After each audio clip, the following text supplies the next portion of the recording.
Que país é esse que nós temos vivendo agora? Precisa pedir muito para Deus e também para Nossa Senhora. Eu me considero pertencente ao povo africano. Eu me sinto pertencente, sim, né, ao povo africano, à cultura africana. Sou militante do Movimento Negro, coordenadora regional do Movimento Negro. Eu fui uma forte militante do Movimento Negro. Pertenço ao povo africano, com muito orgulho. A escravidão não deixou marcas em mim. A ignorância não deixou marcas em mim. Todo dia o preconceito enfatiza que eu pertenço. Isso reflete muito nas minhas ações para combater. Eu tenho essa defesa. Não tem mais conserto, não tem mais solução. As crianças de hoje em dia estão vivendo ilusão. As pessoas admiram dela, né, ser alfabetizada na década de 20. Eu fui alfabetizada em 2012. Comecei a estudar, ela funcionava no salão da igreja, porque ainda a escola não estava pronta. E foi um período muito bacana assim para minha formação. Para mim, na minha época, foi difícil para mim, porque além de eu ser negra, eu era mulher. Quando a gente entrava, eu já sabia as 4 operações. Né, multiplicar, somar, porque à noite ela ensinava em casa. A gente tomava lição todo dia. Eu era muito racismo, eu era muito solitária dentro da escola. Os pais eram muito assim, enérgicos. Quando eu comecei a dar aula, eu percebia que as crianças estavam precisando de estímulo. Então, o que eu fiz? Eu comecei a colocar as regras. Mudou muito a maneira de ensinar. As regrinhas básicas dentro das músicas infantis. A madre do Colégio São José era uma negra, né? É, a diretora. era uma negra. Eu nunca tive um professor negro. Era muito bacana ver um professor negro dentro de sala de aula, porque eu me identificava. Acredito que isso subliminarmente também construiu isso dentro de mim, esse desejo de dar aula. A minha diretora era negra, né? E foi um dos primeiros lugares que eu tive contato com a cultura negra. Mas o professor era racista também, porque se ela me colocava no último lugar da sala, né? Na escola pública, os professores negros estão presentes. Dificilmente você verá um professor negro dentro de uma escola particular. Essa é uma atenção que a gente tem com a população negra, para ver onde a criança senta, porque geralmente os alunos negros são colocados no fundo da sala. O nome dela era Elisete. Elas nos chamavam de Lindinho, para começar, né? E ela era extremamente acolhedora. Tinha uma professora que me deu muita vontade de alfabetizar, Dona Lala. Nas aulas dela não era um ambiente de racismo, porque ela combatia aquilo. Depois parei de estudar por causa que... Ela não tolerava racismo na sala dela. Não sei se até pela a diretora da escola ser negra. Continuei, aí fiz o colegial, fiz o supletivo. Todo ano tinha um evento cultural que cada escola apresentava um negócio de dança. Ela precisava aprender uma profissão, meu avô matriculou ela no Instituto da Costura. E a nossa escola foi uma dança africana. Foi a profissão, se diplomou lá, ela costurou durante 80 anos. Eu até falo sem mágoa que a minha mãe mandou meus irmãos para a escola. A Dona Lala, como eu disse, ela passou muita coisa, assim, muita experiência dela. Os negros abandonavam a escola porque era muito difícil. Ela incentivava muito a leitura. Eu terminei de fazer o primário, eu ia fazer 10 anos. Aí eu ia na escola noturna para alfabetização, porque eu queria ir, né?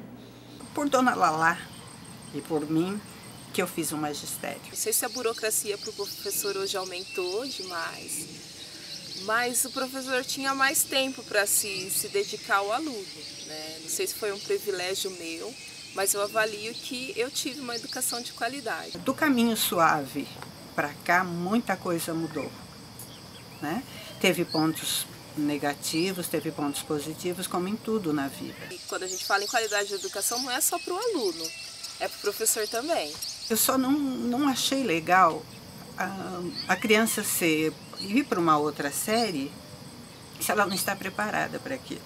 As pessoas têm mais condições hoje, né, de serem educadas, têm mais oportunidade. Realmente o número de matrículas aumentaram. Mas que tipo de qualidade é essa? A pessoa pode estudar. E antes era muito difícil para as pessoas poderem fazer um curso superior, né? Do que adianta oferecer matrículas, só que de forma precarizada, em escolas que não têm condição e estrutura física para manter a permanência dos alunos? Os batuqueiros que morreu não volta mais.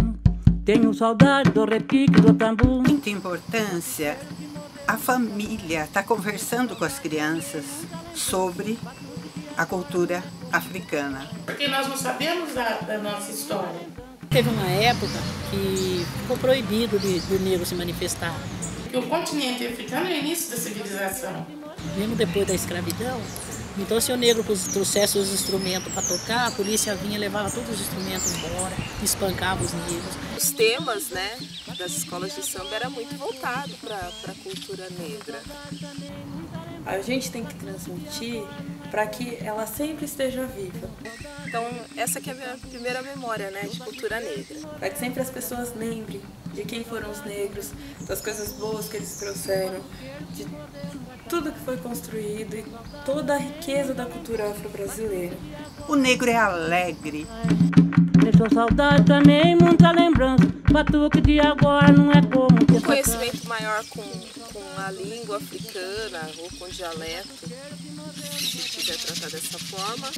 Não tive contato com dialetos africanos, a não ser através da música. Meu nome é africano, né, de origem iorubá e tudo mais. Então a minha mãe sempre foi curiosa e sempre contou, a origem do seu nome é essa. Né? Daí quando fui crescendo, olha, o livro que eu tirei o seu nome é esse. Então começa a ler, né? E assim por diante. Palavras que nós utilizamos na língua portuguesa são derivadas de dialetos africanos. Então, querendo ou não, eu não tenho contato direto, mas é algo que eu gostaria muito de me aproximar. Me convidaram um dia para fazer uma magia. Quando a gente começa a participar das atividades dos terreiros, seja de umbanda, seja de candomblé, né, a oportunidade que eu tive de conhecer sacerdotes africanos, de religião de matriz africana. Não importa a religião, mas falar de Deus juntos, mas tudo brincando, tudo não aquela obrigatoriedade. Que seja uma coisa leve, é muito mais fácil de aprender. Eu já fui muito humilhada, vinda a resposta agora. O Barão de Grão-Mongol, ele era político, então ele estava sempre na comarca. Ele sabia que ia acontecer a libertação em maio. E também de Nossa Senhora. Escravidão no Brasil. Desde os primeiros tempos da descoberta do Brasil, foram importados da África para aqui as negras, como escravas. Muitos anos durou ela, até que depois de enorme campanha, o Visconde Rio Branco conseguiu a celebre Lei do Ventre Livre. Lei essa que considerava livre todo filho de escrava que nascesse daquela data em diante. Então ele se antecipou e aboliu o Rio Claro em dia 5 de fevereiro. Após essa lei, os abolicionistas conseguiram que as escravas com mais de 60 anos fossem livres. Ele foi para a comarca, ficou sabendo que aconteceria a abolição em maio. Ele veio aqui em Rio Claro e aboliu. Dia 5 de fevereiro ele entrou para a história. Senhora, quem humilhar será humilhado. Até que no dia 13 de maio de 1888, deu-se o fim da escravatura no Brasil, por decreto da princesa Isabel. Vai precisar acabar o racismo aí dentro de Capivari. As freiras também seguiam bem o racismo, sabe? Ah, não existe racismo. Existe, sim, existe o preconceito. O irmão também era um boa bisca, viu? Na verdade, eu estou farta de ouvir que o racismo é algo superado. É uma forma, assim, das pessoas quererem agredir. O racismo é algo estrutural. E a agressão não leva a nada. Desde a escravidão, o preconceito, o racismo e a discriminação ainda continuam. Eu deixo essa ignorância para lá. Tudo fica muito mais fácil, né? Superar o racismo, a discriminação. Até hoje tem racismo na escola, que eu recebo muitas denúncias de racismo Dentro da escola, a gente tem que correr lá por dia. Nenhuma escola tem um protocolo quando acontece alguma discriminação e racismo, porque racismo é um crime. A gente orienta os pais a conversar com a criança em casa para saber como que tá, né? Porque embaixo disso aqui é todo mundo igual. Que não permitam que o preconceito, que o racismo adormeçam. Não deixe que o medo paralise você. Lute pelos seus direitos.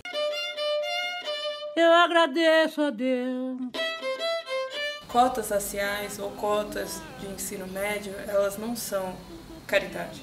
Elas são reparo social. Eu falo para os jovens, vocês têm essas oportunidades porque nós estávamos lá e outros antes de nós. Se a gente conseguiu fazer faculdade hoje, é porque alguém lutou, né? E para melhorar, né, a situação da população negra, a juventude negra, tem que cabeçar algumas lutas.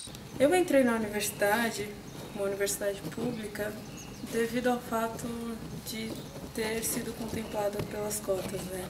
Tem pessoas negras que falam que não precisa. E eu espero que um dia não precise mais. Porque a gente não quer as cotas para sempre. A gente quer o direito. As cotas na vida dos negros é de suma importância. Porque na maioria das vezes os negros estão fadados às condições precárias de educação. Nós estudamos em escolas públicas e as escolas públicas não nos dão a oportunidade de cursar um curso em uma universidade pública. Eu nunca vi mundo girando. Eu quero ver mundo girar. As crianças, elas não são preconceituosas e racistas. As crianças trazem o ensinamento de casa. Então elas vão aprender na escola, né? Elas vão levar para casa esse ensinamento. Eu falei que se ela fosse uma criança, eu não estava alfabetizada, né? Porque a lei tem o quê? Eles alegam ignorância quanto à nossa história. 12 anos, então. Ela é muito difícil de implementar, muito difícil. Como tudo para nós é difícil. Vai ficar uma situação de igualdade. É a minha história, a sua história, a história dele, do outro.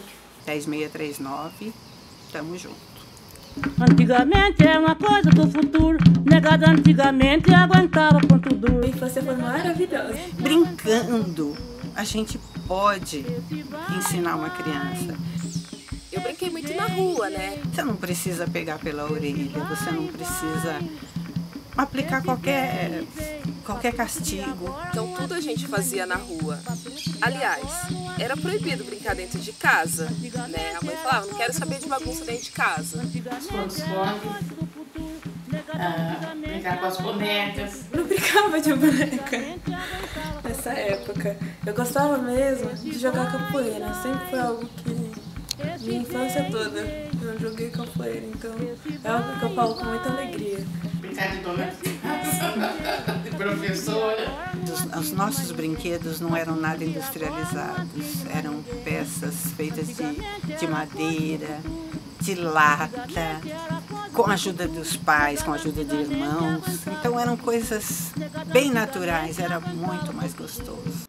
Nós temos que agradecer, porque ele é um filho guerreiro. Estudando, você vai ter a defesa contra essa ignorância toda. Tomar pé da sua identidade étnica. Pelo jeito que eu vivi nesse mundo, viveria mais. Ouvir os mais velhos. Em primeiro lugar, o amor a Deus e depois o próximo, né? E o que eu deixo para a juventude é para continuar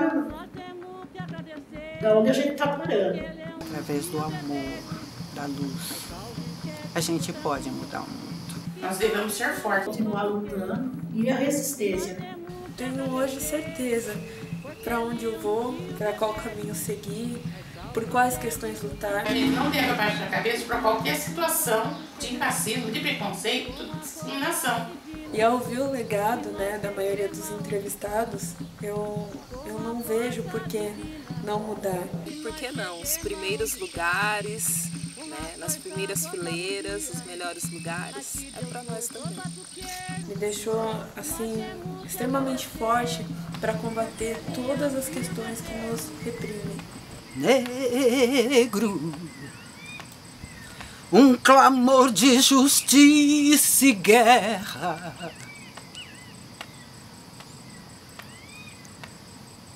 Negro, um clamor de justiça e paz. Vocês contam pra mim a vida de vocês. Eu já tomei minha decisão, eu juro que eu não volto atrás. Eu já tomei minha decisão, eu juro que eu não volto atrás. Pra divertir com fingimento, eu juro que eu não aguento mais. Se for assim eu vou embora pro Oriente e vou mostrar pra muita gente como é bom viver em paz. Se for assim eu vou embora pro Oriente, vou mostrar pra muita gente como é bom viver em paz. Eu já tomei minha decisão, eu juro que eu não volto atrás. Eu já tomei minha decisão, eu juro que eu não volto atrás. Pra divertir com fingimento, eu juro que eu não aguento mais. Se for assim eu vou embora pro Oriente, vou mostrar pra muita gente como é bom viver em paz. Se for assim eu vou embora pro Oriente, vou mostrar pra muita gente como é bom viver em paz. Eu já tomei minha decisão, eu juro que eu não volto atrás. Eu já tomei minha decisão, eu juro que eu não volto atrás.